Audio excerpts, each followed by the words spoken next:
ขอนอบน้อมแด่พระผู้มีพระภาคเจ้าพระองค์นั้นซึ่งเป็นผู้ไกลจากกิเลสตรัสรู้ชอบได้โดยพระองค์เองสวัสดีครับท่านผู้ฟังที่เคารพครับท่านผู้ฟังกำลังรับฟังรายการพระไตรปิฎกลอยฟ้ามีเสนอท่านผู้ฟังทุกวันพุธตั้งแต่เวลา 18 นาฬิกาถึง 19 นาฬิกา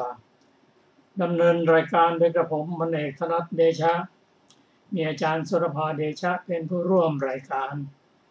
วันนี้เราได้นำพระไตรปิฎกฉบับมมร.เล่มที่ 18 มาศึกษากันในพระสูตรชื่อว่ามหาอัฏฐิปโทปมสูตรซึ่งพระสูตรนี้ท่านพระสารีบุตรแสดงธรรมให้แก่ภิกษุสมัยหนึ่งพระพุทธเจ้าพระองค์ประทับอยู่ที่พระวิหารเชตวันอารามของท่านอนาถบิณฑิกเศรษฐีกรุงสาวัตถีก็สมัยนั้นท่านพระสารีบุตรได้เรียกภิกษุว่าภิกษุทั้งหลาย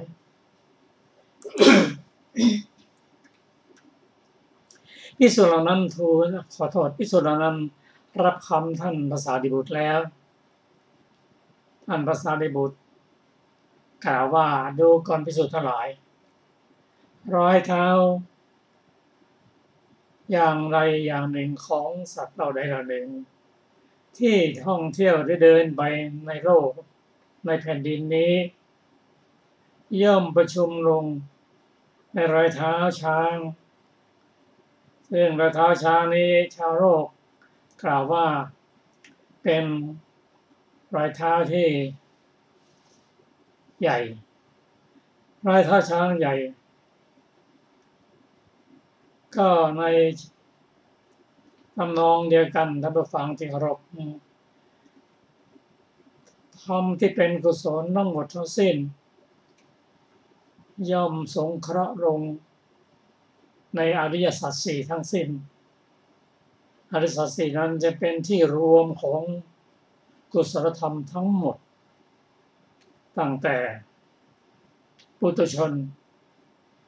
จนถึงพระอรหันต์นั่นคือ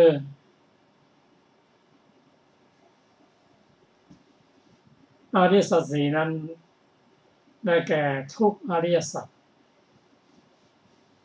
สมุทัยทุกขะสมุทัยอริยทุกขานิโรธอริยสัจและทุกขะนิโรธคามนีปฏิปทาอริยสัจพระสารีบุตรได้แสดงธรรมเกี่ยวกับทุกอริยสัจก่อน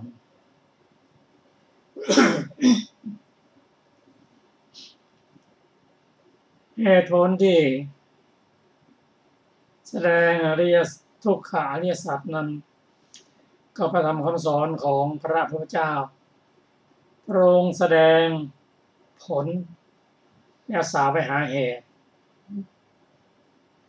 ทุกขาอริยสัจนั้นเป็นผลซึ่งพระสารีบุตรกล่าวว่าทุกขาอริยสัจเป็นไฉนนั่นก็คือความแก่ความตายก็เป็นทุกข์ความเศร้าโศกร่ำไรความทุกข์อกทุกข์ใจความคับแค้นใจก็เป็นทุกข์ปรารถนาสิ่งใดไม่ได้สิ่งนั้นก็เป็นทุกข์อีกโดยย่อแล้วอุปทานขันธ์ห้าเป็นตัวทุกข์อุปทานคืออะไรคือความยึดมั่นอุปทานขันธ์ห้าก็คือยึดมั่นในขันธ์ห้ายึดยังไงยึดแล้วไม่ยอมปล่อย ซึ่งลักษณะของเขามีว่าอุปทานนั้นมีการยึดมั่นเป็นลักษณะมีการไม่ปล่อยเป็นกิจมีโลภะและทิฏฐิเป็นกำลังมีตัณหาเป็นเหตุใกล้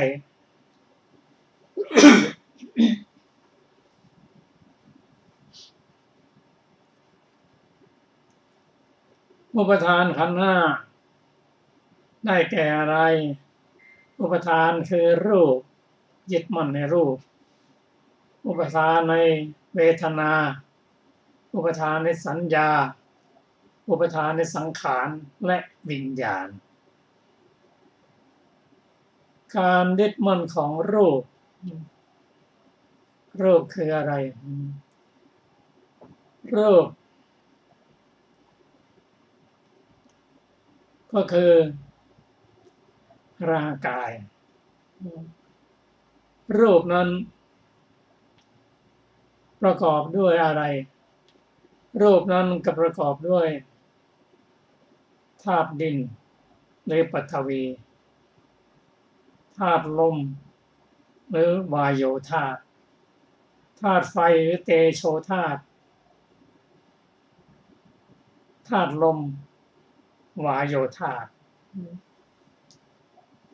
ว่าถึงธาตุดินหรือปฐวีนั้นก็คือได้แก่ธาตุดินที่เป็นภายในภายนอกที่เป็นภายนอกและที่เป็นภายในปฐวีหรือธาตุดินที่เป็นภายในนั้นได้แก่ธาตุดินที่เป็นส่วนแข็งแข็งอยู่ภายในตน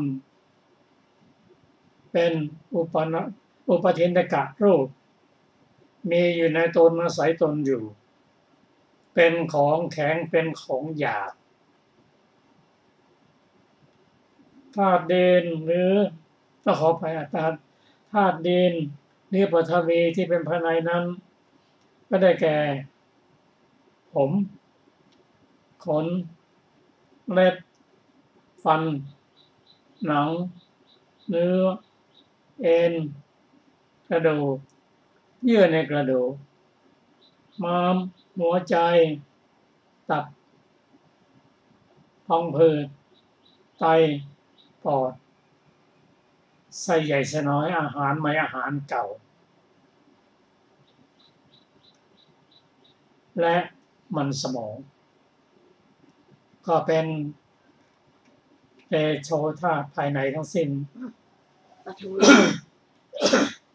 วีธาตุปฐวีธาตุเป็นปฐวีธาตุธาตุดินคือปฐวีธาตุธาตุเหล่านี้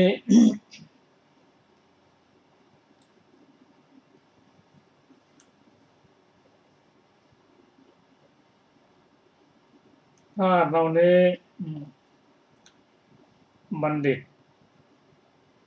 ท่านพิจารณาด้วยปัญญาอันชอบว่าปฐวีธาตุอันได้แก่ผมขนและฝันหนังเป็นต้นไม่ใช่ของเราไม่เป็นนั่นไม่ใช่ตัวตนของเราอันนี้เป็นธรรมะที่ดูแล้วก็สวนทางกับทันโลก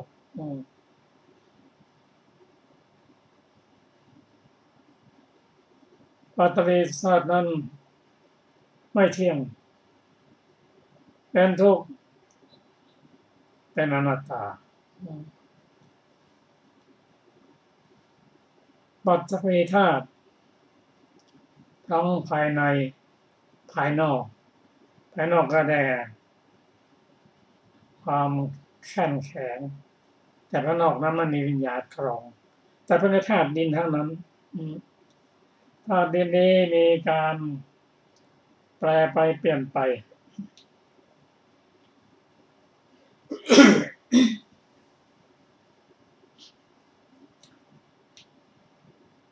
สำหรับปฐวีธาตุที่เป็นภายในนั้น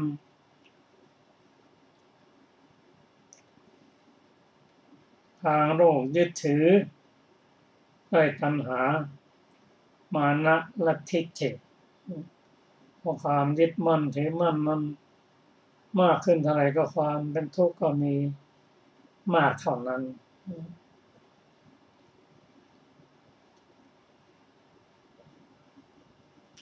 เมื่อความยึดมั่นถือมั่น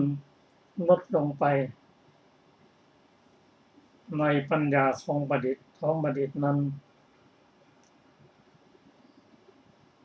ท่านก็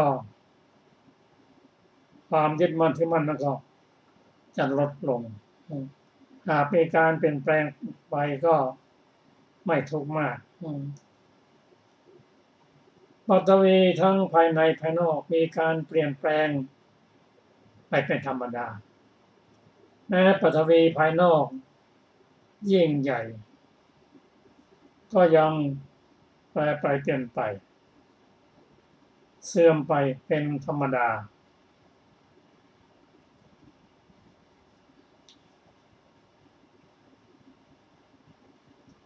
ซึ่งพระสูตรสุดนี้ท่านพระสารีบุตรกล่าวว่า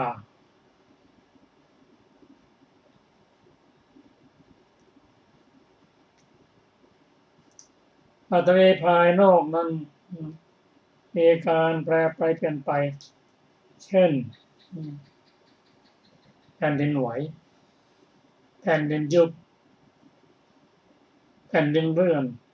เป็นต้นก็ภายนอกยิ่งใหญ่ประมาณนี้ยังมีการเปลี่ยนไปทำไมปฐวีธาตุอันเล็กน้อยที่เรายึดมั่นในตัณหามานะทิฏฐินั้นไม่เปลี่ยนไปเมื่อความเข้าใจอย่างนี้เป็นไปอย่างถูกต้องแล้วใครจะมาว่าใครจะมากระทำในธาตุดินนั้น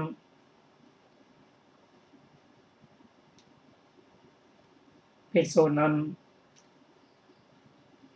ย่อม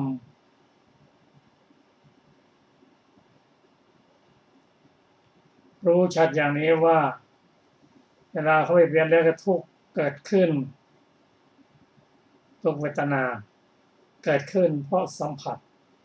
มันจะเป็น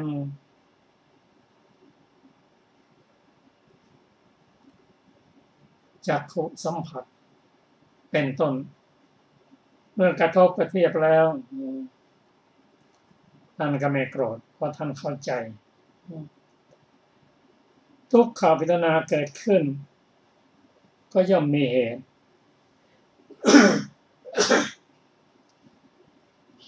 ทุกขเวทนาเกิดขึ้นพออาศัยสัมผัสจักขุสัมผัสสะโสตสัมผัสสะฆานะชิวหากายะเป็นต้นทุกสิ่งทุกอย่างเกิดขึ้นในเหตุปัจจัยเท่านั้นเมื่อเวทนาเกิดขึ้นปัจจัยที่เกิดขึ้นก็คือผัสสะผัสสะก็ไม่เที่ยงผัสสะได้แก่อะไรมั่งได้แก่ทำ3อย่างมาประชุมกันได้แก่วัตถุอารมณ์และวิญญาณวัตถุ6ก็ไม่เที่ยงอารมณ์6ก็ไม่เที่ยงวัตถุ6ได้แก่อะไรมั่งจักขุโสตฆานะชิวหากายะมโนไม่เที่ยง รูปรสกลิ่นเสียงสัมผัสและธรรมารมณ์ไม่เที่ยงเมื่อผัสสะไม่เที่ยงเวทนาจะเที่ยงมาจากไหนเวทนาไม่เที่ยงสัญญานั่นก็ไม่เที่ยงสัญญาไม่เที่ยงสังขารตัวปรุงแต่งก็ไม่เที่ยงและวิญญาณที่เกิดขึ้นนั้นก็ไม่เที่ยงด้วยเห็นความ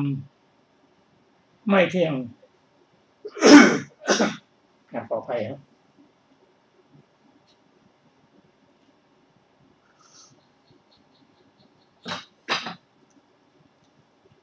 ภิกษุท่านเห็นธรรมเห็นความไม่เที่ยง เป็นทุกข์เป็นอนัตตาแม้จะถูกทำร้ายจนเกิดทุกขเวทนาขึ้น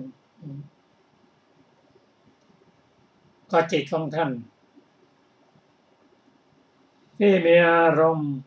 น้ำเที่ยวของภิกษุนั้นท่านย่อมเลื่อนไปผ่องใสเพราะความเข้าใจตั้งอยู่ได้ดีย่อมหลุดพ้นหากว่าชนเราเองจะพยายามทำร้ายภิกษุนั้นด้วยอาการที่ไม่น่าปรารถนาไม่น่าชอบใจโดยการประหารด้วยฝ่ามือก้อนดินก้อนหินมั่งท่าน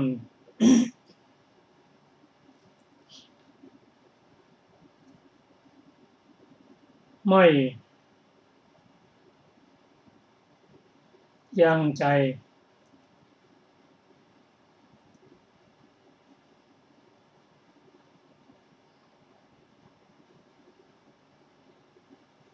ถ้าก็ทำใจได้ไม่มีโทสะ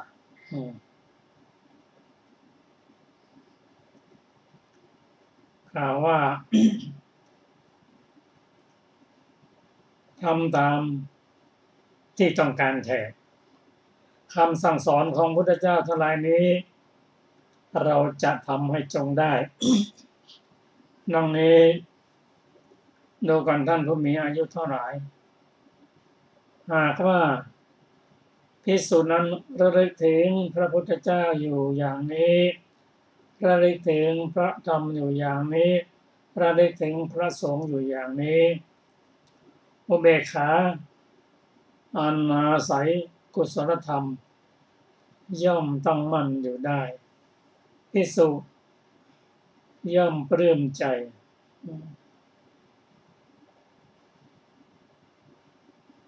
เพราะเหตุนั้นดูกันท่านผู้มีอายุเท่าไหร่ด้วยเหตุแม้มีประมาณเท่านี้ก็เชื่อว่าคำสอนของพระพุทธเจ้าอันภิกษุทำไม่มากแล้ว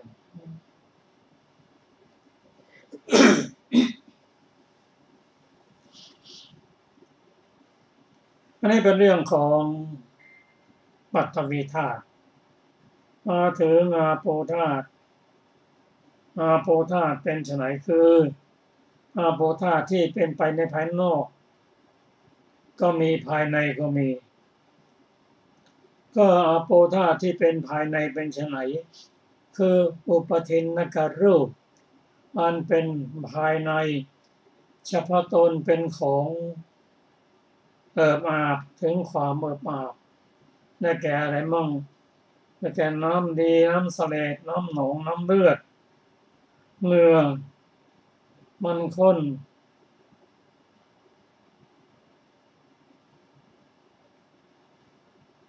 น้ำตาเปรี้ยวมันน้ำลายน้ำมูกน้ำไขข้อและน้ำมูดก็หรืออุปทานอุปทินนกรูปสิ่งใดสิ่งหนึ่งเป็นภายในเฉพาะตนก็เป็นอาโปธาตุทั้งสิ้นอาโปธาตุในแรงที่เป็นภายในและอาโปธาตุภายนอกก็เป็นอาโปทั้งสิ้นบัณฑิตเพิ่งเห็นอาโปธาตุนั้นด้วยปัญญาชอบตามความเป็นจริงว่านั่นไม่ใช่ของเราเราไม่เป็นนั่นนั่นไม่ใช่เป็นตัวตนของเราถ้าเห็นด้วยปัญญาชอบอย่างนี้แล้วย่อมเบื่อหน่ายในอาโปธาตุย่อมยังจิตให้คลายกำหนัดในอาโปธาตุสมัยที่อาโปธาตุที่เป็นภายนอกกำเริบย่อมจะมีได้แล อาโปธาตุนั้นเป็นภายนอกนั้น คือน้ำนั่นน่ะ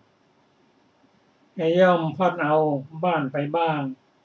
พัดเอานิคมไปบ้างพัดเอาเมืองไปบ้างพัดเอาชนบทไปบ้างพัดเอาประเทศแห่งชนบทไปบ้างสมัยที่น้ำในมหาสมุทร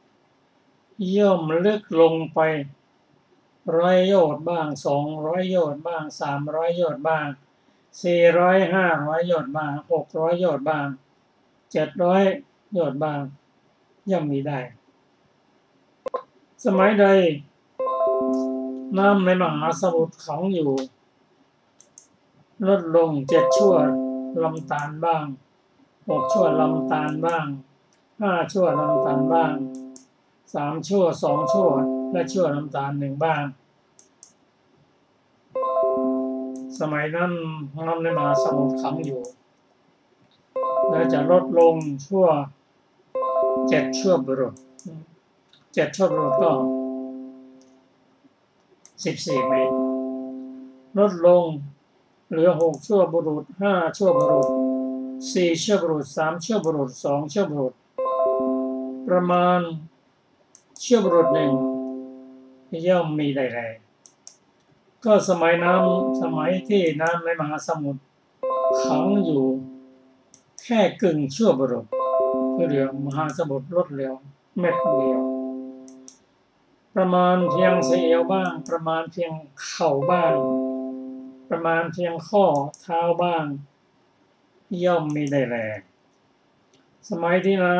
ำมีพอประมาณเปียกข้อนิ้วมือจะไม่มีในมหาสมุทรก็ย่อมมีได้แลก็ชื่อว่าความที่อาโปธาตุในภายนอกนั้นซึ่งมากถึงเพียงนั้นก็ยังเป็นของไม่เที่ยงปรากฏได้นั่นคือแม้น้ำในมหาสมุทรนั้นแห้งขอดก็เป็นไปได้ความเป็นของสิ้นไปเป็นธรรมดาจะปรากฏได้ความเป็นของเสื่อมไปเป็นธรรมดาจะปรากฏได้ความเป็นของไม่เที่ยงแปรปรวนไปเป็นธรรมดาจะปรากฏได้ก็ฉะนั้นความที่ กายอันตัณหาเข้าไปยึดถือว่าอาโปของเราว่าเรามีอยู่มันตั้งอยู่ตลอดกาลพอเพียงประมาณนี้เป็นของไม่เที่ยงเป็นของมีความสิ้นไปเป็นธรรมดาเป็นของมีความเสื่อมไปเป็นธรรมดาเป็นของมีความแปรปรวนเป็นธรรมดาจักไม่ปรากฏอย่างไรเล่าหากว่าภิกษุนั้นระลึกถึงพระพุทธเจ้าอยู่อย่างนี้ระลึกถึงพระธรรมอยู่อย่างนี้ระลึกถึงพระสงฆ์อย่างนี้อุเบกขาอาศัยกุศลธรรมตั้งอยู่ด้วยดีไซน์ภิกษุนั้นเป็นผู้ปลื้มใจเพราะเหตุนั้นนู่นกันผู้มีอายุทั้งหลายในเหตุมีประมาณเท่านี้แลคำสอนของพระพุทธเจ้าอันภิกษุทำให้มากแล้วมาต่อไปท่านได้รับฟังเตโชธาตุก็ขอเชิญอาจารย์สุรภาค่ะสวัสดีค่ะท่านผู้ฟังทุกท่านว่าด้วยเตโชธาตุดูก่อนท่านผู้มีอายุทั้งหลายก็เตโชธาตุเป็นไฉนคือเตโชธาตุที่เป็นไปในภายในก็มีเตโชธาตุที่เป็นไปในภายนอกก็มีก็เตโชธาตุที่เป็นไปในภายในเป็นไฉนคืออุปาทินกะรูปอันเป็นไปในภายใน เฉพาะตนเป็นของเร่าร้อนถึงความเป็นของเร่าร้อนคือเตโชธาตุที่เป็นเครื่องอบอุ่นแห่งกายเตโชธาตุที่เป็นเครื่องทรุดโทรมแห่งกายเตโชธาตุเป็นเครื่องเร่าร้อนแห่งกายเตโชธาตุที่เป็นเครื่องย่อยของที่กินแล้วเตโชธาตุเป็นเครื่องเร่าร้อนแห่งกายเตโชธาตุที่เป็นเครื่องย่อยของที่กินแล้วดื่มแล้วเคี้ยวแล้วและของที่ลิ้มรสแล้ว ก็หรืออุปาทินกะรูปสิ่งใดสิ่งหนึ่งอันเป็นภายในเฉพาะตนเป็นของเร่าร้อนถึงความเป็นของเร่าร้อนอย่างอื่นนี้เรียกว่าเตโชธาตุเป็นไปภายในก็เตโชธาตุอันใดแลเป็นไปภายในและเตโชธาตุอันใดเป็นภายนอกนั่นเป็นเตโชธาตุแลบัณฑิตพึงเห็นเตโชธาตุนั้นนั่นด้วยปัญญาอันชอบตามความเป็นจริงอย่างนี้ว่านั่นไม่ใช่ของเราเราไม่เป็นนั่นไม่เป็นของเราบัณฑิตครั้นเห็นเตโชธาตุนั่นด้วยปัญญาอันชอบตามความเป็นจริงอย่างนี้แล้วย่อมเบื่อหน่ายในเตโชธาตุย่อมยังจิตให้คลายกำหนัดในเตโชธาตุสมัยที่เตโชธาตุอันเป็นไปภายนอกกำเริบย่อมจะมีได้แลเตโชธาตุอันเป็นภายนอกนั้นย่อมไหม้บ้านบ้างย่อมไหม้เมืองบ้างย่อมไหม้นิคมบ้างย่อมไหม้ชนบทบ้างย่อมไหม้ประเทศแห่งชนบทบ้างเตโชธาตุอันเป็นภายนอกนั้นหมายถึงหญ้าสดหนทางภูเขาน้ำหรือภูมิภาคอันเป็นที่รื่นรมไม่มีเชื้อย่อมดับไปเองสมัยที่ชนทั้งหลายแสวงหาไฟด้วยขนไก่บ้างด้วยการขูดหนังย่อมมีได้แลก็ชื่อว่าความที่แห่งเตโชธาตุอันเป็นไปภายนอกนั้นซึ่งใหญ่ถึงเพียงนั้นเป็นของไม่เที่ยงจักปรากฏได้ความเป็นของสิ้นไปเป็นธรรมดาจักปรากฏได้ความเป็นของแปรปรวนไปเป็นธรรมดาจักปรากฏได้ก็ฉะนั้นความที่กายอันตัณหาเข้าไปถือแล้วว่าเราว่าของเราว่าเรามีอยู่อันตั้งอยู่ตลอดกาลพอประมาณนี้เป็นของไม่เที่ยงเป็นของมีความสิ้นไปเป็นธรรมดาเป็นของมีความเสื่อมไปเป็นธรรมดาเป็นของมีความแปรปรวนไปเป็นธรรมดาจักไม่ปรากฏเล่าเมื่อเป็นเช่นนี้ความยึดถือด้วยสามารถตัณหามานะและทิฏฐิในเตโชธาตุนั้นจะไม่มีแก่ผู้นั้นเลยหากว่าเมื่อภิกษุนั้นระลึกถึงพระพุทธเจ้าอยู่อย่างนี้ระลึกถึงพระธรรมอยู่อย่างนี้ระลึกถึงพระสงฆ์อยู่อย่างนี้อุเบกขาอันอาศัยกุศลธรรมย่อมตั้งอยู่ได้ด้วยดีไซร้ภิกษุนั้นย่อมเป็นผู้ปลื้มใจเพราะเหตุนั้นดูก่อนผู้มีอายุทั้งหลายด้วย เหตุแม้นี้ประมาณเท่านี้แหละคำสอนของพระผู้มีพระภาคเจ้าเป็นอันภิกษุทำให้มากแล้วหัวข้อต่อไปว่าด้วยวาโยธาตุดูก่อนท่านผู้มีอายุทั้งหลายก็วาโยธาตุเป็นไฉนคือวาโยธาตุที่เป็นไปในภายในก็มีวาโยธาตุที่เป็นภายนอกก็มีก็วาโยธาตุที่เป็นไปภายในเป็นไฉนคืออุปาทินกะรูปอันเป็นภายในเฉพาะตนเป็นของพัดไปมาถึงความเป็นของพัดไปมาคือลมพัดขึ้นเบื้องบนลมพัดลงเบื้องต่ำลมอันอยู่ในท้องลมอันอยู่ในลำไส้ลมอันแล่นไปตามอวัยวะน้อยใหญ่ลมหายใจเข้าลมหายใจออกก็หรืออุปาทินกะรูปสิ่งใดสิ่งหนึ่งอันเป็นภายในเฉพาะตนเป็นของพัดไปมาถึงความเป็นของพัดไปมาอย่างอื่นนี้เรียกว่าวาโยธาตุเป็นไปภายในก็วาโยธาตุอันใดแลเป็นไปภายในและวาโยธาตุอันใดเป็นไปภายนอกนั่นเป็นวาโยธาตุแลบัณฑิตพึงเห็นว่าวาโยธาตุนั้นนั่นด้วยปัญญาอันชอบตามความเป็นจริงอย่างนี้ว่านั่นไม่ใช่ของเราเราไม่เป็นนั่นไม่ใช่ตนของเราบัณฑิตครั้นเห็นวาโยธาตุนั้นด้วยปัญญาอันชอบตามความเป็นจริงอย่างนี้ว่าอย่างนี้แล้วย่อมเบื่อหน่ายในวาโยธาตุย่อมยังจิตให้คลายกำหนัดในวาโยธาตุย่อมยังจิตให้คลายกำหนัดในวาโยธาตุสมัยที่วาโยธาตุ อันเป็นไปภายนอกกำเริบย่อมจะมีได้แลวายโยธาตอันเป็นไปภายนอกนั้นย่อมพัดเอาบ้านไปบ้างย่อมพัดเอานิคมไปบ้างย่อมพัดเอานครไปบ้างย่อมพัดเอาประเทศแห่งชนบทไปบ้างสมัยที่ชนทั้งหลายแสวงหาลมด้วยพัดใบตาลบ้างด้วยพัดสำหรับพัดไฟบ้างในเดือนท้ายแห่งฤดูร้อนแม้ในชายคาหญ้าทั้งหลายก็ไม่ไหวย่อมมีแลก็ชื่อว่าความที่แห่งวายโยธาตอันเป็นไปภายนอกนั้นซึ่งใหญ่ถึงเพียงนั้นเป็นของไม่เที่ยงจักปรากฏได้ความเป็นของสิ้นไปเป็นธรรมดาจักปรากฏได้ความเป็นของเสื่อมไปเป็นธรรมดาจักปรากฏได้ความเป็นของแปรปรวนไปเป็นธรรมดาจักปรากฏได้ก็ฉะนั้นความที่แห่งกายอันตัณหายึดถือเอาแล้วว่าเราว่าของเราว่าเรามีอยู่อันตั้งอยู่ตลอดกาลพอประมาณนี้เป็นของไม่เที่ยงเป็นของมีความสิ้นไปเป็นธรรมดาเป็นของมีความเสื่อมไปเป็นธรรมดาเป็นของมีความแปรปรวนเป็นไปเป็นธรรมดาจักไม่ปรากฏเล่าเมื่อเป็นเช่นนี้ความยึดถือด้วยสามารถตัณหามานะและทิฏฐิในวายโยธาตนั้นจะไม่มีแก่ผู้นั้นเลยหากว่าชนเหล่าอื่นจะด่าจะตัดเพ้อ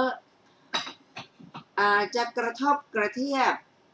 จะเบียดเบียนภิกษุนั้นไซร้ภิกษุนั้นย่อมรู้ชัดอย่างนี้ว่าทุกขเวทนาอันเกิดแต่โสตสัมผัสนี้เกิดขึ้นแล้วแก่เราก็แต่ว่าทุกขเวทนานั้นแหละอาศัยเหตุจึงมีได้ไม่อาศัยเหตุจะมีไม่ได้ทุกขเวทนานี้อาศัยอะไรจึงมีได้ทุกขเวทนานี้อาศัยผัสสะจึงมีได้ภิกษุแม้นั้นแลย่อมเห็นว่าผัสสะเป็นของไม่เที่ยงย่อมเห็นว่าเวทนาเป็นของไม่เที่ยงย่อมเห็นว่าสัญญาเป็นของไม่เที่ยงย่อมเห็นว่าสังขารทั้งหลายเป็นของไม่เที่ยงย่อมเห็นว่าวิญญาณเป็นของไม่เที่ยงจิตอันมีธาตุเป็นอารมณ์นั่นเชียวของภิกษุนั้นย่อมแล่นไปย่อมผ่องใสย่อมตั้งอยู่ด้วยดีย่อมหลุดพ้นหากชนเหล่าอื่นจะพยายามทำร้ายภิกษุนั้นด้วยอาการที่ไม่น่าปรารถนาไม่น่าใคร่ไม่น่าพอใจคือด้วยการประหารด้วยฝ่ามือบ้างด้วยการประหารด้วยก้อนดินบ้างด้วยการประหารด้วยท่อนไม้บ้างด้วยการประหารด้วยศาสตราบ้างภิกษุนั้นย่อมรู้ชัดอย่างนี้ว่ากายนี้เป็นสภาพเป็นที่เป็นไปด้วยการประหารด้วยฝ่ามือบ้างเป็นที่เป็นไปด้วยการประหารด้วยก้อนดินบ้างเป็นที่เป็นไปด้วยการประหารด้วยท่อนไม้บ้างเป็นที่เป็นไปด้วยการประหารด้วยศาสตราบ้างอันหนึ่งพระผู้มีพระภาคเจ้าได้ตรัสไว้ในพระโอวาทอันเปรียบด้วยเลื่อยดังนี้ว่าดูก่อนภิกษุทั้งหลายแม้ว่าพวกโจรผู้มีความประพฤติต่ำช้าพึงตัดอวัยวะใหญ่น้อยด้วยเลื่อยอันมีด้ามสองข้างไซร้ภิกษุผู้ที่ยังใจให้ประทุษร้ายในพวกโจรแม้นั้น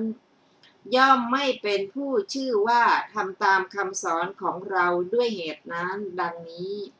อันหนึ่งความเพียรอันเราปรารภแล้ว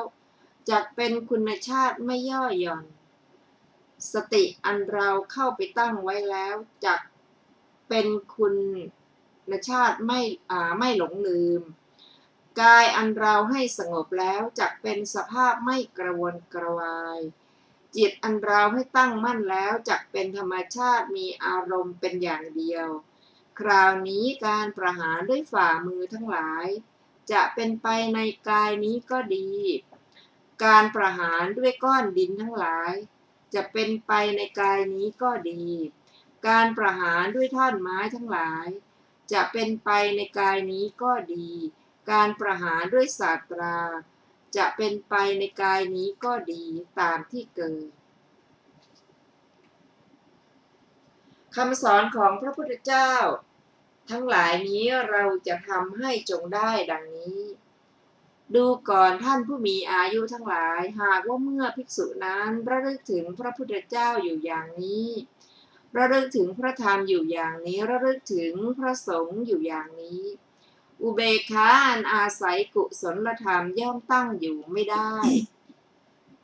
ภิกษุนั้นย่อมสลดใจย่อมถึงความสลดใจเพราะเหตุนั้นว่าไม่เป็นลาภของเราหนอลาภไม่มีแก่เราหนอเราได้ไม่ดีแล้วหนอการได้ด้วยดีไม่มีแก่เราแล้วหนอที่เราระลึกถึงพระพุทธเจ้าอยู่อย่างนี้ระลึกถึงพระธรรมอยู่อย่างนี้ระลึกถึงพระสงฆ์อยู่อย่างนี้อุเบกขาอันอาศัยกุศลธรรมไม่ตั้งอยู่ได้ด้วยดีดังนี้เปรียบเหมือนหญิงสะใภ้เห็นพ่อผัวแล้วย่อมสลดใจย่อมถึงความสลดใจแม้ฉันใดหากว่าเมื่อภิกษุนั้นระลึกถึงพระพุทธเจ้าอยู่อย่างนี้ระลึกถึงพระธรรมอยู่อย่างนี้ระลึกถึงพระสงฆ์อยู่อย่างนี้อุเบกขาอันอาศัยกุศลธรรมตั้งอยู่ไม่ได้ด้วยดีภิกษุนั้นย่อมสลดใจย่อมถึงความสลดใจเพราะเหตุนั้นฉันนั้นเหมือนกันแลหากว่าเมื่อภิกษุนั้นระลึกถึงพระพุทธเจ้าอยู่อย่างนี้ระลึกถึงพระธรรมอยู่อย่างนี้ระลึกถึงพระสงฆ์อยู่อย่างนี้อุเบกขาอาศัยกุศลธรรมย่อมตั้งอยู่ด้วยดีไซภิกษุนั้นย่อมเป็นผู้ปลื้มใจเพราะเหตุนั้นดูก่อนท่านผู้มีอายุทั้งหลายด้วยเหตุมีประมาณเท่านี้แลคำสอนของพระผู้มีพระภาคเจ้าเป็นอันภิกษุทำให้มากแล้ว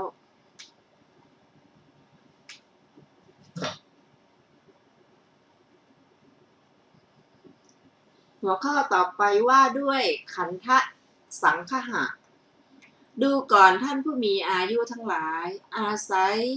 อากาศอาศัยไม้และอาศัยเถาวัลย์ดินเหนียวและหญ้าแวดล้อมแล้วย่อมนับว่าเรือนฉันใดดูก่อนท่านผู้มีอายุทั้งหลายอากาศอาศัยกระดูกและอาศัยเอ็นเนื้อและสิ่งแวดล้อมแล้วย่อมนับว่ารูปฉะนั้นเหมือนกันแลหากว่าภิกษุอันเป็นไปในภายในไม่แตกทำลายแล้วและรูปทั้งหลายอันเป็นภายนอกย่อมไม่ปรากฏทั้งความกำหนดอันเกิดแต่ภิกษุและรูปนั้นก็ไม่มีความปรากฏแห่งส่วนของวิญญาณอันเกิดแต่การกำหนดนั้นก็ยังมีไม่ได้ก่อนหากว่าภิกษุอันเป็นไปในภายในไม่แตกทำลายแล้วและรูปทั้งหลาย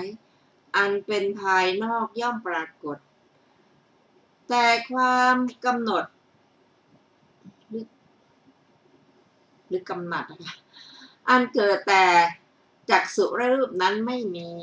ความปรากฏแห่งส่วนของวิญญาณอันเกิดแต่การกำหนดนั้นก็ยังมีไม่ได้ก่อน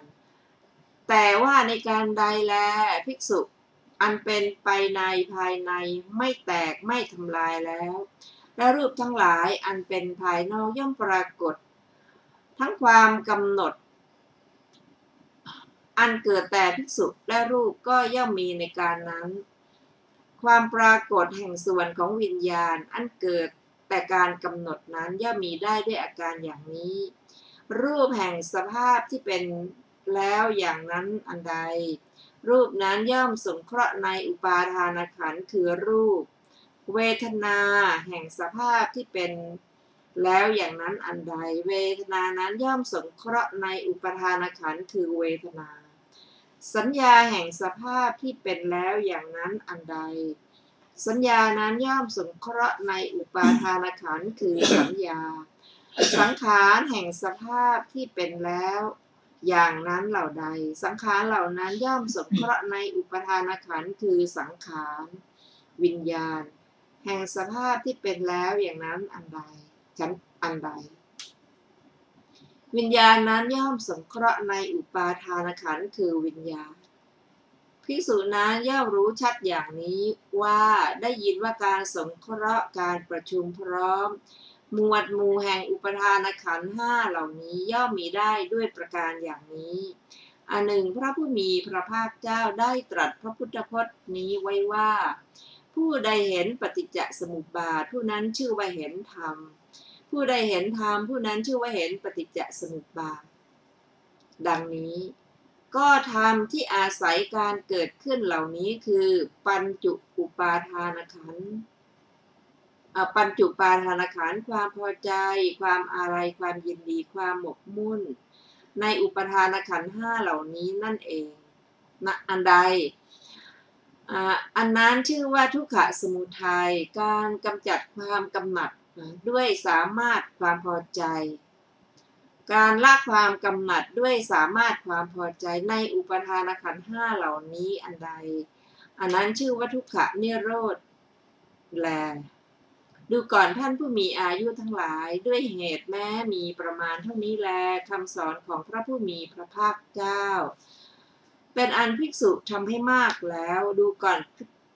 ท่านผู้มีอายุทั้งหลาย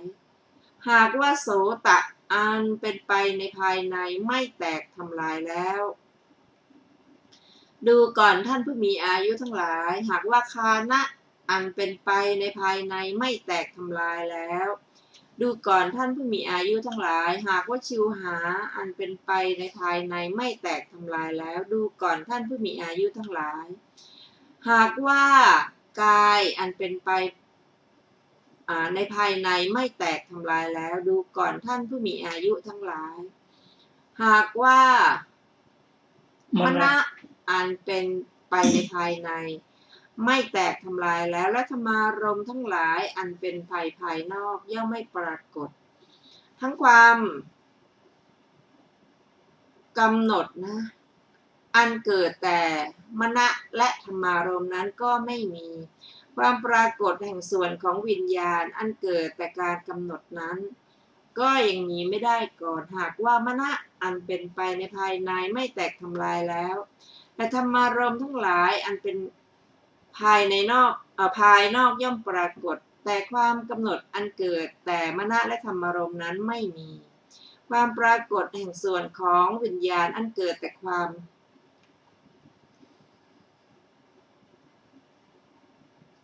กำหนัดนั้นก็ยังไม่ได้ก่อนแต่ว่าในการใดแลมนะอันเป็นไปภายในไม่แตกทำลายแล้วและธรรมารมณ์ทั้งหลายอันเป็นภายนอกย่อมปรากฏทั้งความกำหนดอันเกิดแต่มนะและธรรมารมณ์นั้นก็ย่อมมีในการนั้นความปรากฏแห่งส่วนของวิญญาณอันเกิดแต่การกำหนดนั้นย่อมมีได้ด้วยอาการอย่างนี้รูปแห่งสภาพที่เป็นแล้วอย่างนั้นอันใดรูปนั้นย่อมสงเคราะห์อุปาทานขันธ์คือรูปเวทนาแห่งสภาพที่เป็นอย่างนั้นอันใดเวทนานั้นย่อมสงเคราะห์ในอุปาทานขันธ์คือเวทนาสัญญาแห่งสภาพที่เป็นไปแล้วอย่างนั้นอันใดสัญญานั้นย่อมสงเคราะห์ในอุปาทานขันธ์คือสัญญาสังขารทั้งหลายแห่งสภาพที่เป็นแล้วอย่างนั้นเหล่าใดสังขารเหล่านั้นย่อมสงเคราะห์ในอุปาทานขันธ์คือสังขารวิญญาณแห่งสภาพที่เป็นแล้วอย่างนั้นอันใดวิญญาณนั้นย่อมสงเคราะห์ในอุปาทานขันธ์คือวิญญาณภิกษุนั้นย่อมรู้ชัดอย่างนี้ว่าได้ยินว่าการสงเคราะห์การประชุมพร้อมหมวดหมู่แห่งอุปทานขันธ์ห้าเหล่านี้ย่อมมีได้ด้วยประการอย่างนี้อันหนึ่งพระผู้มีพระภาคเจ้าได้ตรัสพระพุทธพจน์นี้ไว้ว่าผู้ใดเห็นปฏิจจสมุปบาทผู้นั้นชื่อว่าเห็นธรรมผู้ใดเห็นธรรมผู้นั้นชื่อว่าเห็นปฏิจจสมุปบาทดังนี้ก็ธรรมที่อาศัยการเกิดขึ้นเหล่านี้ก็คือปัจจุปาทานขันธ์ความพอใจความอาลัยความยินดีความหมกมุ่นในอุปาทานขันธ์ห้าเหล่านั้นอันใดอันนั้นชื่อว่าทุกขสมุทัยการกำจัดความกำหนัดด้วยสามารถความพอใจ การละความกำหนัดด้วยสามารถความพอใจในอุปาทานขันธ์ห้าเหล่านี้อันใดอันนั้นชื่อว่าทุกขนิโรธแลดูก่อนท่านผู้มีอายุทั้งหลายด้วยเหตุแม้นี้มีประมาณเท่านี้แล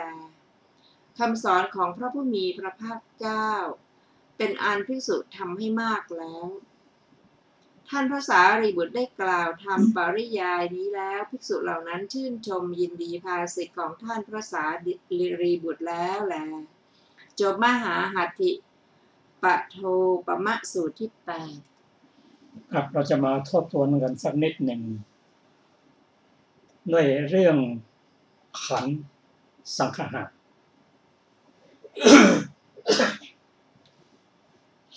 ขันธสังขารคือสงเคราะห์ขันธ์ การสงเคราะห์ของขันธ์ลงในอุปทานขันธ์ห้ามาสูตรนี้เริ่มต้นเลยว่ารูปที่เรียกว่ารูปนั้นอย่างไรถ้าบ้านถูกหุ้มด้วยอากาศเรียกว่าถ้าหลังคาฝาถูกหุ้มด้วยอากาศก็เรียกว่าบ้านถ้ากระดูก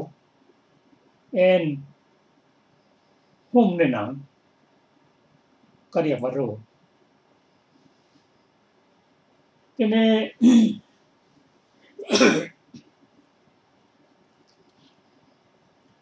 คือรูปเราเรียกว่ารูป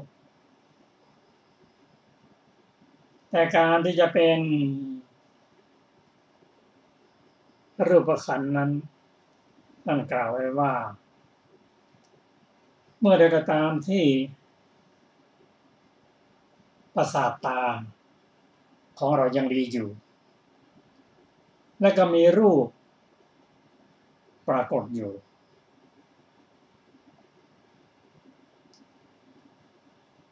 แต่ว่าไม่มีการมนสิการไม่มีแสงสว่างรูปก็ยังไม่เกิดขึ้นแต่เมื่อไรก็ตามถ้าประสาทตาดี มีรูปารมณ์และมีมนสิการะคือการกำหนดนั้นจักขุวิญญาณก็เกิดขึ้นได้การเห็นด้วยจักขุวิญญาณเห็นรูปนั้นเกิดความยินดีพอใจมีความยึดมั่นในรูปนั้นเรียกว่าอุปทานความยึดมั่นในรูปนั้นดังอื่นก็อย่างเดียวกันเช่นโสตะหรือหูถ้าประสาทหูยังใช้ได้มีเสียงแต่ไม่ได้กำหนดไม่ได้มนสิการก็อาจจะไม่ได้ยินเสียงนั้นก็ได้มีลมด้วยประสาทหูดีมีเสียงมีลมและความสนใจเรียกว่ามนสิการะเกิดขึ้นโสตวิญญาณนั่นก็รู้อารมณ์นั้นโสตวิญญาณเป็นการได้ยินหูไม่ได้ยินแต่ได้ยินนั้นเป็นจิตที่ท่านลงมาจากไหนจิตนั้นก็มาจากภวังค์เพื่อมารับวิบากคือเสียงนั้นประสาทหูดีมีเสียงปรากฏมีลมพัดมาลมช่วยและมีมนสิการะอยากฟังด้วยสนใจด้วยโสตวิญญาณก็เกิดขึ้นเมื่อโสตวิญญาณเกิดขึ้นนั้นเราไปยึดมั่นมันก็คืออุปทาน ในเสียงนั้นเสียงของเรากลิ่นก็เหมือนกันถ้าคานประสาทดีมีกลิ่นแต่ไม่มีมนสิการการได้กลิ่นนั้นก็ยังไม่มีวิญญาณยังไม่เกิดขึ้นแต่ถ้าคานประสาทดีมีกลิ่นมีลมช่วยมีมนสิการเลยคานวิญญาณก็เกิดขึ้นเพราะได้กลิ่นนั้นไปยึดมันมากลิ่นนั้นของเราเป็นต้นแต่เป็นอุปทานในคานวิญญาณ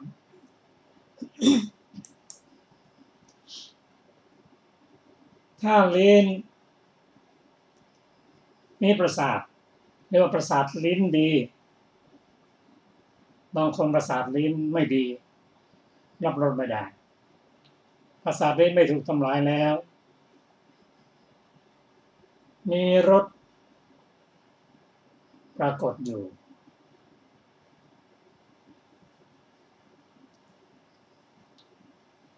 ถ้าไม่สัมผัสได้เล่นแล้ว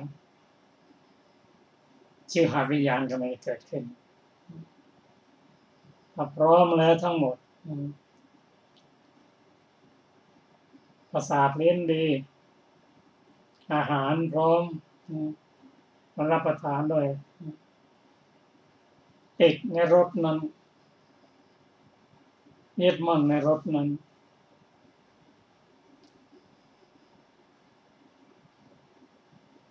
เรียกว่าการยึดมั่นในรถนั้นกายก็เหมือนกันถ้าประสาทกายไม่พังไม่เสียหายเช่นบุคคลผู้เป็นอัมพาตนั่นประสาทกายถูกทำลายแม้จะมีใครมาสัมผัสกายวิญญาณก็ไม่เกิดขึ้นแต่ถ้าเมื่อใดประสาทกายดี มีโผฏฐารมณ์มาสัมผัสกายวิญญาณนี่ก็เกิดขึ้นเราไปยึดมั่นว่ากายวิญญาณเป็นของเราเป็นต้น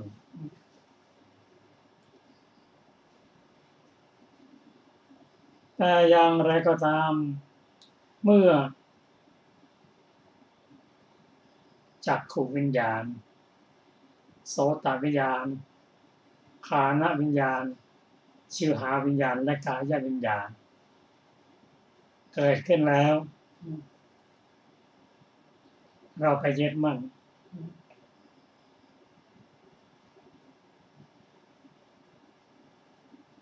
สัญญาก็จดจำไว้บันทึกไว้ขออุปทานในเวทนาในสัญญาเมื่อมันได้จำได้แล้วก็ไปติดไปคิดต่างๆไปปรุงแต่งต่าง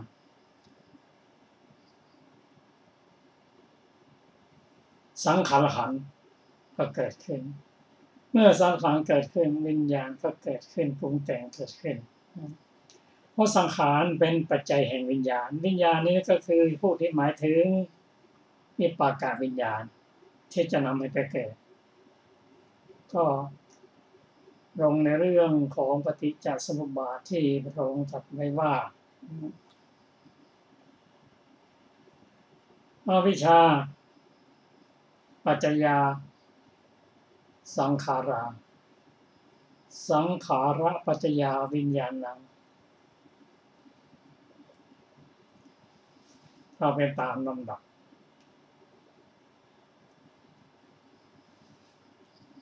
วิญญาณเป็นปัจจัยแก่นามรูปนามรูปเป็นปัจจัยแก่สลายตนะ ลายตนะเป็นปัจจัยแก่ผัสสะผัสสะเป็นปัจจัยแก่เวทนาเวทนาเป็นปัจจัยแก่ตัณหาตัณหาเป็นปัจจัยแก่อุปทานเป็นการสงเคราะห์ของอุปทานทั้งห้าซึ่งเป็นธรรมะที่